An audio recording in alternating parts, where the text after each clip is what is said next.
बिस्मिल्लाहिर्रहमानिर्रहीम। अस्सलाम वालेकुम। मैं हूं डॉक्टर नोमान गफ़ार आवान और मैं फ़िज़ियोथेरेपिस्ट हूं।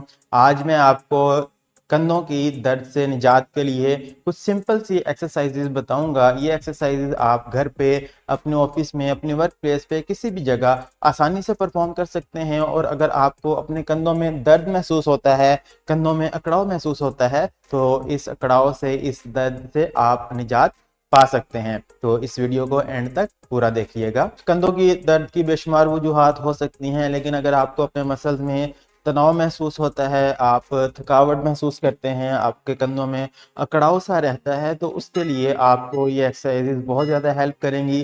सिंपली सबसे पहले आपने अपने आप को कंफर्टेबल पोजीशन में, आप खड़े होकर भी और बैठ कर भी एक्सरसाइज कर सकते हैं। आपने अपने शोल्डर्स को श्रगिंग करनी है और इसके बाद आपने अपने कंधों को पूरा इस तरह दायरे में घुमाना है। शोल्डर रोटेशन एक्सरसाइजेज या हम इसको शोल्डर सर्कमडक्शन एक्सरसाइज भी कहते हैं। आपने ये एक्सरसाइज परफॉर्म करना है, बिल्कुल स्लो और जेंटल मूवमेंट करनी है आपने। आप बैक साइड से भी इसको और साइड से भी देख सकते हैं। इस तरह आपने ये मूवमेंट परफॉर्म करना है। बैक साइड पे जब आप लेके जाएंगे तो आपके ये जो बैक पे स्कैपुला बोन है, इसको पूरा बैक साइड पे इस तरह से रोटेट होना है। सिंपली शोल्डर सर्कमडक्शन एक्सरसाइज से जो आपके कंधों पे बहुत दबाव रहता है, अकड़ाव रहता है, उससे आपके मसल्स रिलैक्स हो जाएंगे। क्लॉकवाइज और एंटी क्लॉकवाइज आप दोनों तरफ इस एक्सरसाइज को परफॉर्म करिएगा। शोल्डर सर्कमडक्शन के बाद नेक्स्ट एक्सरसाइज हम रिकमेंड करते हैं, that is shoulder squeezing exercise, या हम इसको शोल्डर रिट्रैक्शन एक्सरसाइज कहते हैं। कि आपने इसी पोजीशन में अपने दोनों कंधों को यूं बैक की तरफ मूव करना है।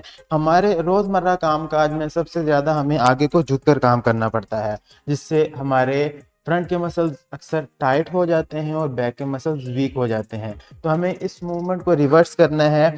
आप साइड से भी देख सकते हैं, दोनों कंधों को इस तरह आपने पीछे की तरफ मूव करना है और इस मूवमेंट को आपने कोशिश करना है कि 5 to 10 सेकेंड्स होल्ड करके रखें एंड देन रिलैक्स। आप 5 रेपिटेशन का शुरू में एक सेट परफॉर्म कर सकते हैं और एट अ टाइम आप 2 से 3 सेट परफॉर्म कर सकते हैं। जैसे जैसे आपकी कैपेसिटी बिल्डिंग होती जाए, आप कंफर्टेबली इस एक्सरसाइज को परफॉर्म कर सकें, वैसे ही आपने इसमें प्रोग्रेशन ऐड करते जाना है। आपने ये एक्सरसाइज बढ़ाते जाना है। मसल वार्म अप एक्सरसाइजेज के बाद हम मसल की स्ट्रेचिंग एक्सरसाइजेज परफॉर्म करेंगे।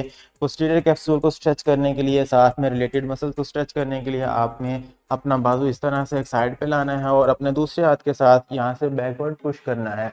और उसके बाद यहाँ पे अगर कंफर्टेबल है तो आप अपने एल्बो को बेंड करके भी एक्सरसाइज परफॉर्म कर सकते हैं।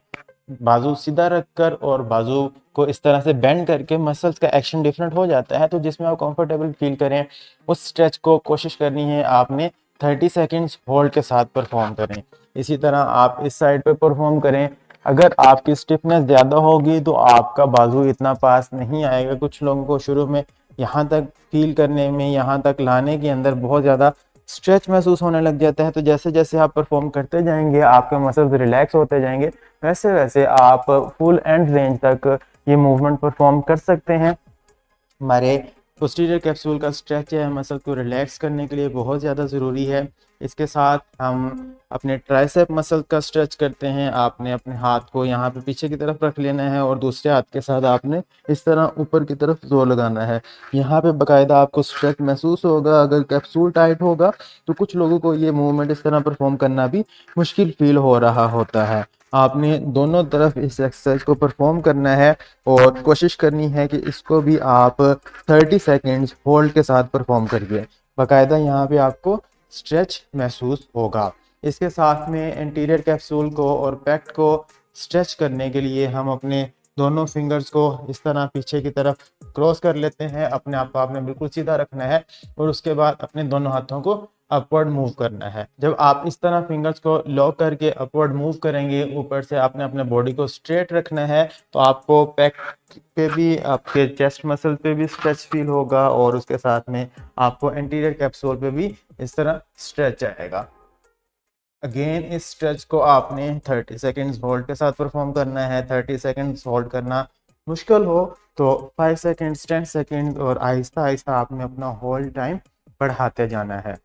जब हमारे पास क्लिनिक पे पेशेंट आते हैं तो उनकी कंप्लीट हिस्ट्री टेकिंग के बाद इवैल्यूएशन की जाती है, कंप्लीट असेसमेंट की जाती है। फिजिकल थेरेपी में हमारे कुछ स्पेशल टेस्ट होते हैं जिनको हम अपने हाथों से परफॉर्म करते हैं और उससे हमें पता चलता है कि पेशेंट का ये पेन किसी मस्कुलर प्रॉब्लम की वजह से है, कोई सॉफ्ट टिश्यू इंजरी है या किसी कैप्सूल की टाइटनेस है। इसके अलावा बोनी इन्वॉल्वमेंट हो सकती है, न्यूरोजेनिक पेन हो सकती है। तो कंप्लीट असेसमेंट के बाद इसका प्रॉपर डायग्नोसिस बनाया जाता है और उसके अकॉर्डिंग फिर हम इसका ट्रीटमेंट प्लान डिज़ाइन करते हैं। ये treatment plan individualised customised treatment plan होता है, यानी कि हर बंदे का उसकी कंडीशन के मुताबिक हम एक्सरसाइज प्लान डिज़ाइन करते हैं। तो अगर आप या आपके आसपास किसी भी ऐसे फर्द को जिसमें कंधों का दर्द रहता है और वो काफ़ी अरसे से इस तरह के दर्द में मुब्तला हैं, तो नीचे दिए गए नंबर्स पर रब्ता करके हमारे पास क्लिनिक पे तशरीफ़ ला सकते हैं। उनकी कंप्लीट असेसमेंट के बाद उनका ट्रीटमेंट प्लान डिज़ाइन किया जाएगा। मैं उम्मीद करता हूँ कि आपको आज की वीडियो पसंद आई होगी। आप कोई बात पूछना चाहते हैं या अपना फीडबैक देना चाहते हैं तो कमेंट्स में ज़रूर लिखिएगा। अपना और अपने प्यारों का बहुत सारा ख्याल रखिए, दुआ में याद रखिएगा।